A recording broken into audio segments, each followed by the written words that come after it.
Hello again, Mech Warrior, and welcome to the next video in our How to Play BattleTech series. Buckle up and strap on your Neuro helmet because in this video, we will be covering part 1 of our combat phase videos, where we will be covering the weapon attack phase. There are going to be concepts introduced in this phase that carry over into the physical attack phase as well. Let's get started. There are many concepts to consider in the weapon attack phase. Here is what we will cover. Line of sight, firing arcs, attack declaration, firing weapons and the gator system, and hit locations. By the time this video is finished, you should have all of the knowledge you need to start firing your lasers and launching your missiles.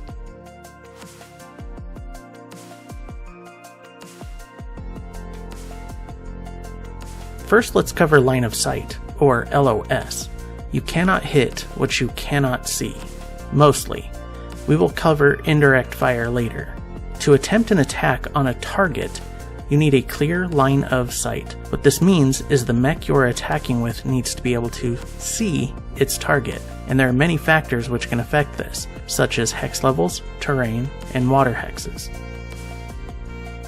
The basics of line of sight begin with determining what map effects are in the way by drawing an imaginary line which crosses through the center of the hexes both mechs occupy, and seeing what this line passes through between them. Distance does not affect line of sight. If the line falls exactly between two hexes, the target, not the attacker, gets to decide which side of the hex, or hexes in some cases, the line falls on.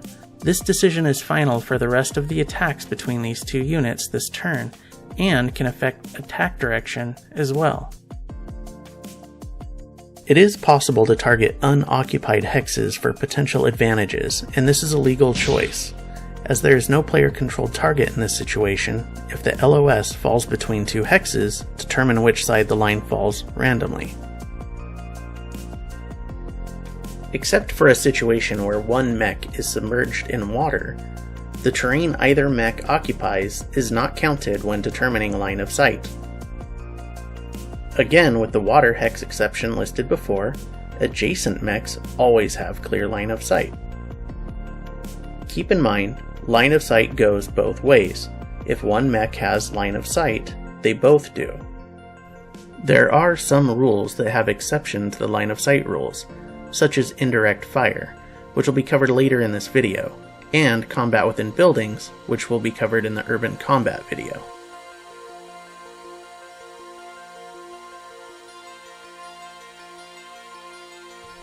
Let's next take a look at how the height of a mech affects LOS, hex levels, and how they interact on the battlefield. A mech is considered 2 levels high when standing, and 1 level high when prone. This means its line of sight level, the level at which it can see, is at those levels in those situations. However, the level of the hex it is standing on affects this. Let's say this Marauder is standing on a level 1 hex. Its LOS level is 3, level 2 for standing, plus 1 for the level 1 hex it is standing on. Now this catapult is prone on a level 3 hex. Its LOS level is 4, level 1 for being prone, plus 3 for the level 3 hex it is lying on. Now let's take a look at buildings, depths, and sublevels, and how they affect a hex's level. Any hex listed as a sublevel is below ground level. A sublevel 1 hex is 1 level below ground level. A sublevel 4 hex is 4 levels below ground level, and so on and so forth. Depths are calculated in addition to the level hex it is located in. For instance, the bottom of a depth 2 hex located on a ground level hex is 2 sublevels deep. The bottom of a depth 1 hex located in a level 2 hex is at level 1. Buildings have levels which go above the hex level they are located in. So the top of a level 2 building located in a level 3 hex is at level 5. In the BattleTech universe, all trees are the same height. These all stand as tall as a battle mech at 2 levels. Tree height stacks the same as buildings. Their height is 2, plus whatever the level of the hex they are standing in. If there is LOS blocking or intervening terrain, where its height stops below the LOS level of either mech, it does not block LOS, unless the terrain is adjacent to one of the mechs. That means this woods hex is not considered when determining LOS, but this one is.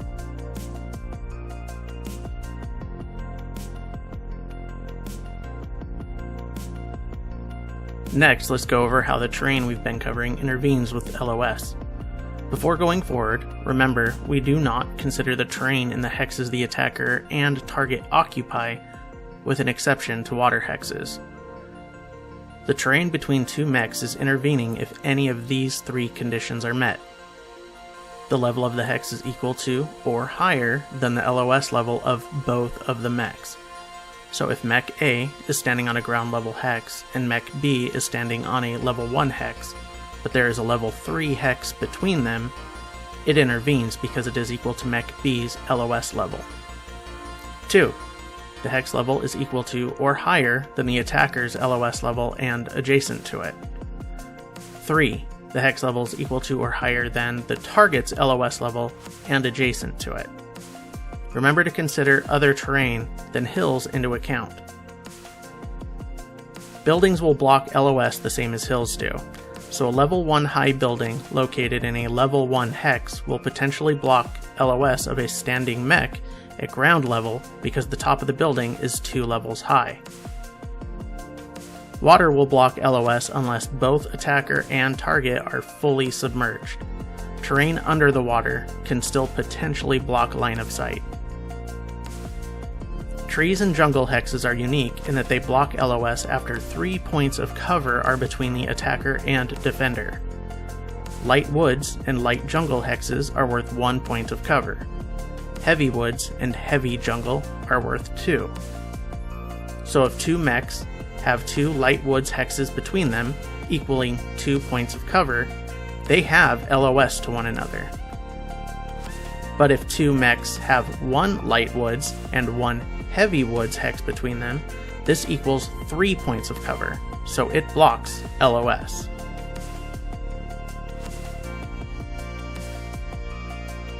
Now, let's take an in-depth look at how other mechs intervene with line of sight between attacker and target. They don't. Do not take other mechs into consideration when determining line of sight.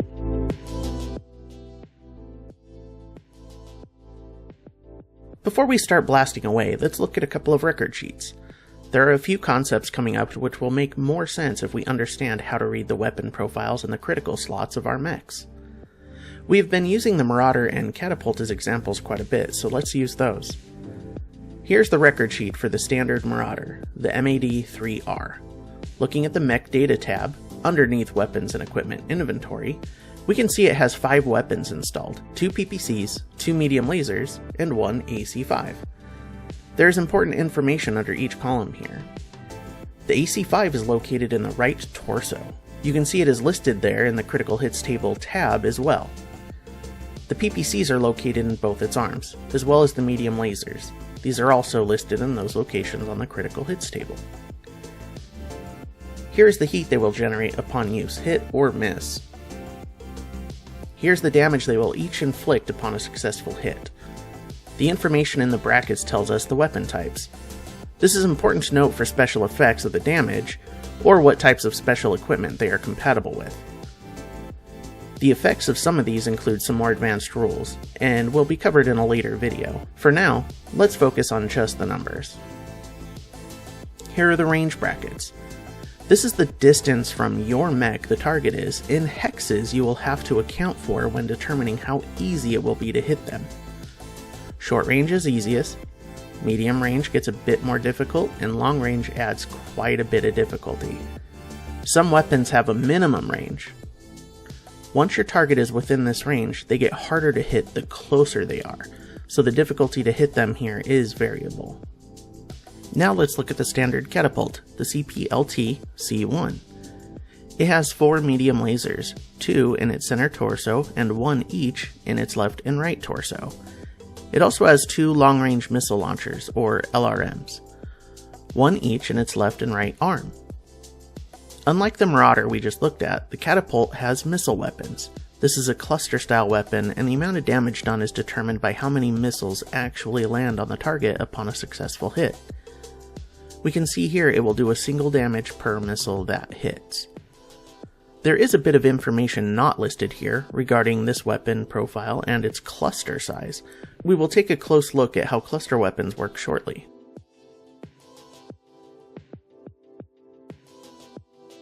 Now that we have determined we have line of sight to our target and have a basic understanding of our weapon profiles, let's take a look at the firing arcs of our mech and see which weapons we have at our disposal we might fire with.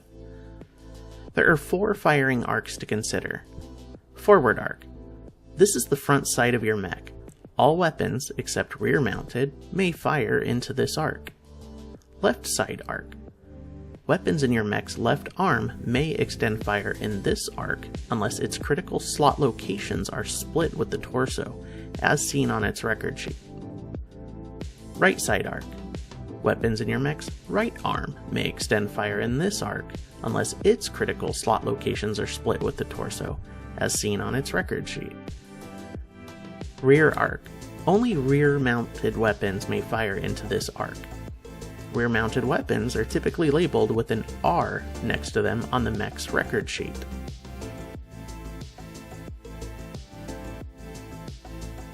We have picked our attacking mech, determined our line of sight, and found the firing arc our potential targets are located in. The next part of a mech's action in the weapon attack phase is attack declaration. This is where the player will announce the weapon or weapons it will fire with at its available targets.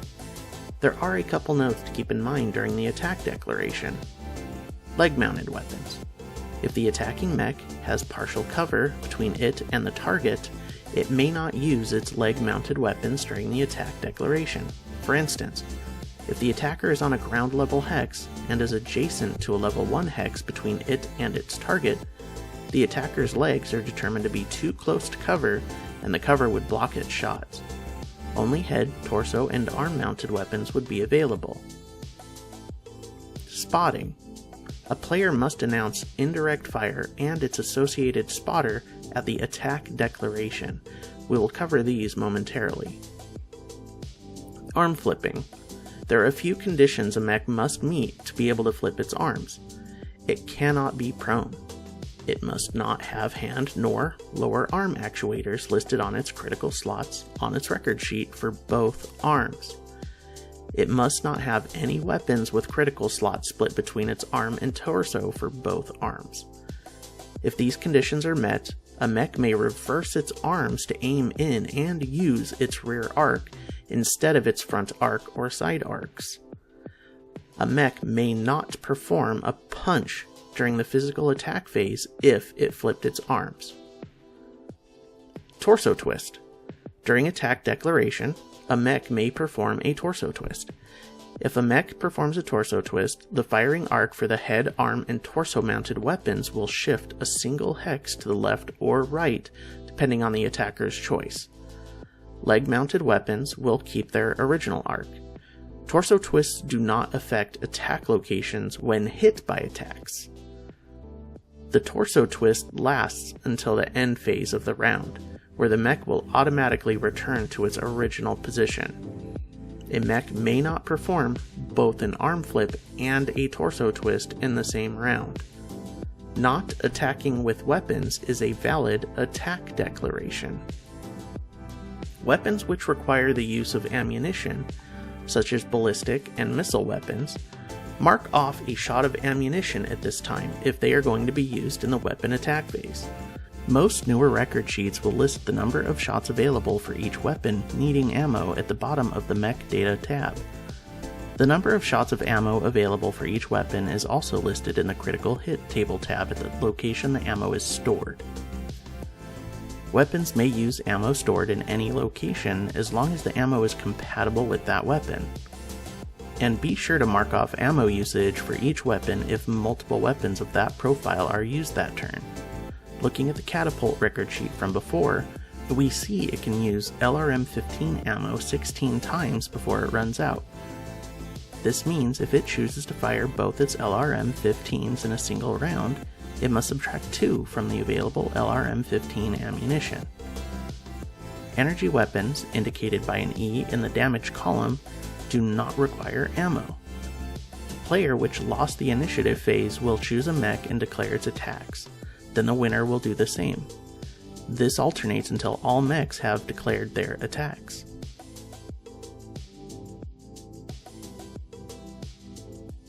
Now, beginning with the player who lost initiative, players take turns firing their weapons, considering all of the actions made up to this point to determine how hard each shot is to make with each individual weapon. There are multiple paid and free resources where a player can find a handy attack modifiers table which lists all the items that affect the target number for attacks. An official free resource is at bg.battletech.com/downloads. Look for the box set table card. This lists all of the types of tables a player needs for a game of BattleTech with standard rules, such as the attack modifiers table, cluster hits table, mech hit location table, etc.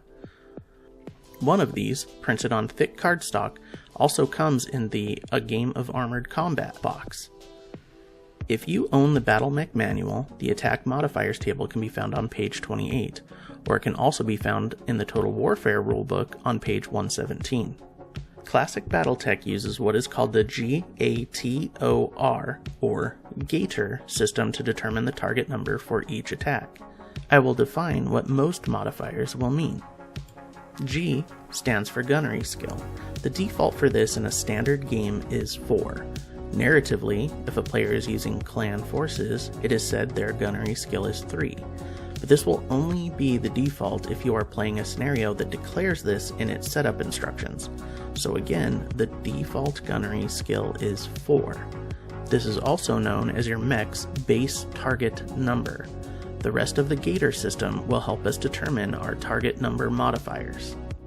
A stands for Attacker Movement Modifier. This is determined by the movement mode the attacker used in the movement phase. T stands for Target Movement Modifier. This is determined by the distance traveled by the target mech, in hexes regardless of their movement mode, except jumping. This is found by counting the number of hexes the target mech traveled from the hex they began the round in.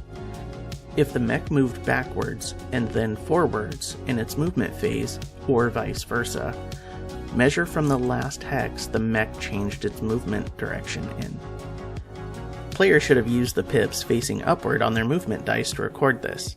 For instance, looking at the attack modifiers table, if a mech ran a total of 4 hexes, that would add a +1 to its target movement modifier. So the controlling player would mark their mech with a black dice with a single pip facing up, so when attacked, the attacker will know the target movement modifier. Another note, the jumping movement mode adds an additional +1 target movement modifier, in addition to those added by distance traveled, so please make sure to include this on the dice pips. These modifiers are cumulative, even if a mech goes prone or skidded, which have their own additional modifiers. O stands for Other Modifiers. This includes modifiers for terrain, cover, heat, special equipment, damage to mech parts, immobility, or multiple targets. And R stands for Range, the brackets of which are located in the individual weapon profile. Short range adds no additional modifier. Medium range adds a +2 modifier. For long range, it adds a +4 modifier. What about minimum range? Beginning with the number in the minimum range column, once your target mech is within this range, you add a +1 modifier for each hex distance they are closer. For example, the LRM-15 has a minimum range of 6, so if the attacker is targeting a mech 6 hexes away, it would add a +1 modifier for range. If the target is 5 hexes away, the range modifier is +2. 4 hexes away would add a +3 range modifier, so on and so forth. The modifiers need to be checked for each weapon being fired, as all profiles are different and the weapon may have special rules that make it harder or easier to hit with.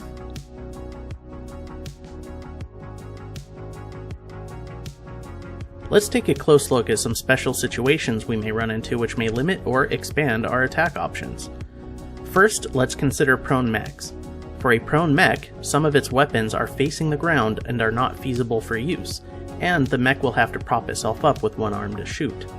In game terms, this means the weapons located in the mech's legs are not eligible to be fired. The player controlling the prone mech may choose one arm to prop the mech up. None of the weapons in this arm location may be used to fire, including weapons which have a critical slot location split between the chosen arm and the torso location. All other weapons may be fired from the valid arcs from which the prone mech is facing. This includes the free arm and any torso weapons not sharing a critical slot with the propping arm. Being prone adds a +2 target number modifier when it is performing an attack. This is in addition to modifiers that it may have gained from its own movement mode that turn if it had moved and dropped prone in the same turn it is attacking. When attacked, prone mechs are more difficult to hit as well, and add a +1 target number modifier to the attacker, unless the attacking mech is adjacent to the prone mech, in which they are much easier to hit and the attacker gets a -2 target number modifier. Players may also make aimed shots at immobile mechs. Remember, immobile mechs are mechs which cannot move, not mechs which did not move. If a mech has the option of moving, it is not immobile. Aimed shots are targeted to a specific location chosen by the attacker and must be clearly announced when the player is declaring their attack. The aimed shot receives the standard -4 target number modifier for an immobile target, unless the target location is the head, which adds a +3 target number modifier instead. Once the aimed shot is announced, the targeted location is selected and the attack roll is a success, the attacking player rolls 2d6. If the roll is a 6, 7, or 8, the shot hits the selected location. On any other result, the player re-rolls for damage location and the attack is completed as normal. If an aimed shot is called against a target in partial cover, the attacker may only choose locations not protected by cover. The attacker does not include the +1 target number modifier for partial cover, and if the legs are rolled as a hit location, the attacker may re-roll until a non-leg location is hit. Next, for weapons such as LRMs or Thunderbolt launchers, there is another attack option available called indirect fire. If the attacking mech does not, and only if it does not, have line of sight to its target, this allows the mech with these weapon profiles to ignore the standard LOS rules and use the LOS of another mech for its attack. In this case, the other mech spots for the attacker and is referred to in game terms as the spotter. A mech which performed a charge attack or a death from above attack this turn may not be chosen as a spotter. These two actions are physical attacks and will be covered in the next rules video. To perform an indirect fire attack, include these target number modifiers: the movements of both the attacker and target, the spotter's movement mode, terrain and cover modifiers from the spotter to the target, range modifier from the attacker to the target, a +1 modifier for performing indirect fire, and an additional +1 modifier if the spotter performed an attack this turn. In this case, the spotter would also receive a +1 modifier to its attacks as well. A couple notes on indirect fire. It cannot be used alongside an aim shot. It also ignores the protection partial cover gives to the target's legs, unless the partial cover is provided by water. A mech may also attack multiple targets. A mech may attack as many targets as it has available weapons. The player will choose a primary target, which receives no additional modifiers in this regard, but may also choose a secondary target, or target, which will receive a +1 modifier if it is in the front arc, or a +2 modifier if it is in the side or rear arcs.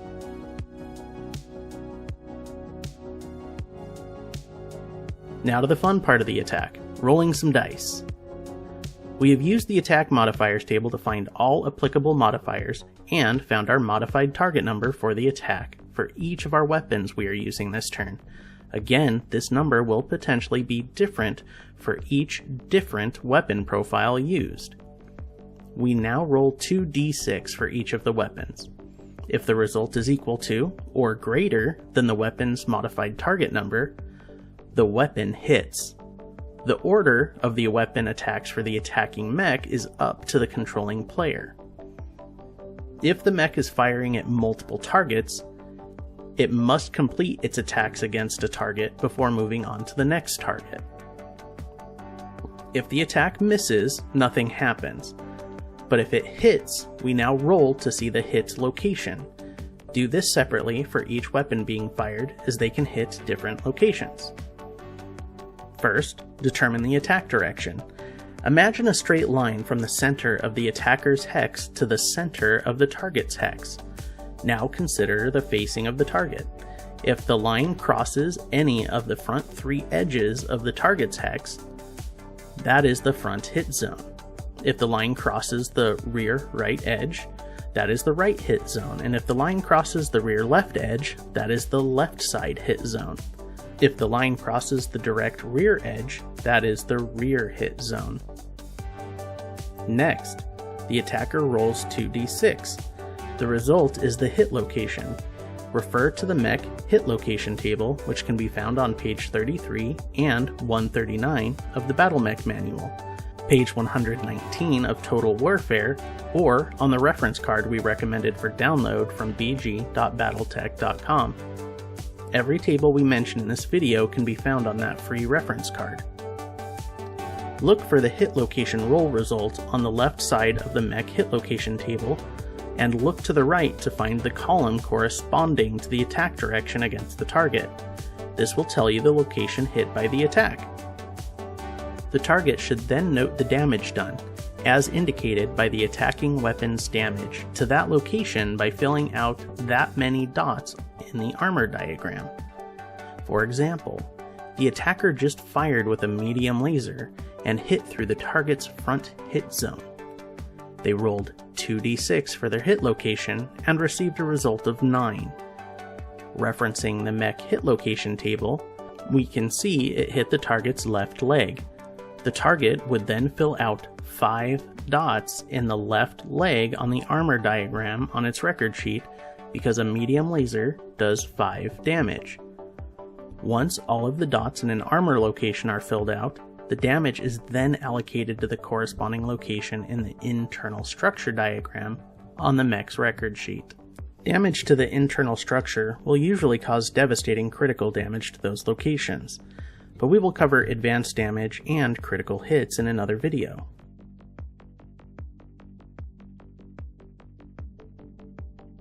Let's now consider cluster weapons, as they add an extra step to the damage allocation process.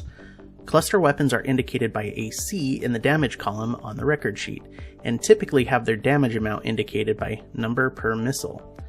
Cluster weapons also have a grouping size to allocate damage to. Long and medium range missile launchers have a cluster grouping of 5, while short range missile launchers have a cluster grouping of 2.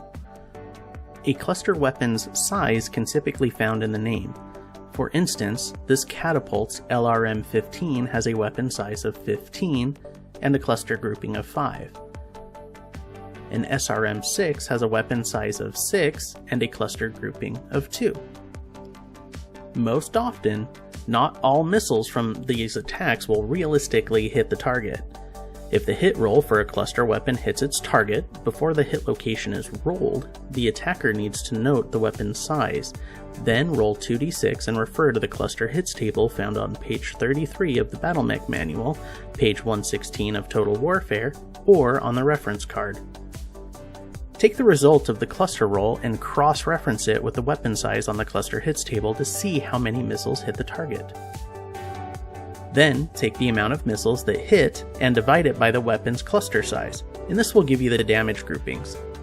Each of these groupings will require their own roll on the mech hit location table. There will often be leftover damage, which can't fill a whole grouping. These missiles will still hit the target with the leftover damage. Each of these groupings will have a separate mech hit location roll. So, for example, the catapult fired an LRM-15, which does 1 damage per missile at the Marauder into the right side hit zone. It then succeeded with its hit roll. Then, rolling on the cluster hits table, the attacker rolls a result of 9. Cross-referencing the weapon size of 15 and the roll result of 9, we can see 12 missiles hit at 1 damage each. Now we need to see where these missiles are going to land. Dividing 12 missiles into groupings of 5, we can see we have 2 groupings of 5 damage and 1 leftover grouping of 2 damage. Rolling like normal for the 3 hit locations, the attacker rolls at 3, 7, and 11. Considering the attack direction is entering the right side hit zone, this means the first grouping will hit the right leg for 5 damage, the second grouping will hit the right torso for 5 damage, and the last grouping will hit the left leg for 2 damage. LRM damage groupings are easy to calculate since they only do 1 damage per missile hit, but what about SRMs, which do 2 damage per missile that hit? Keeping in mind the damage grouping for SRMs is also 2 damage, each missile which successfully hits per the cluster hits table will receive its own roll on the mech hit location table.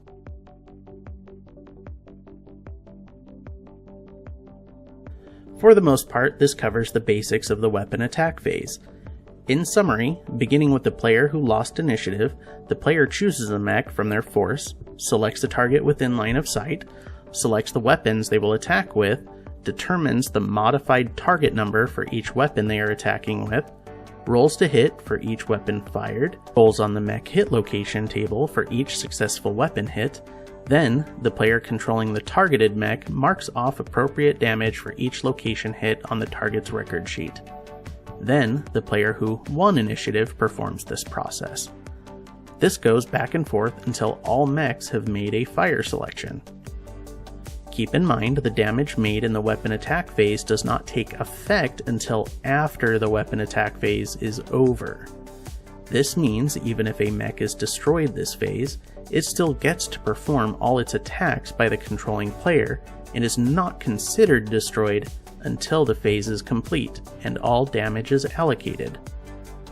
The rules covered in this video do not include rules for advanced equipment, such as target acquisition gear, targeting computers, rapid-fire weapons, and so much more. The rules for a lot of equipment mechs can be equipped with may override or add additional rules. This is part of the fun of BattleTech. A lot of additional rules and more options can be found in the Battle Mech Manual and Total Warfare books. In the next video, we will cover the physical attack phase, where mechs get up close and personal. And then in the video after, we will go over the full rules for allocating damage, including equipment and location destruction, critical hits, and much more.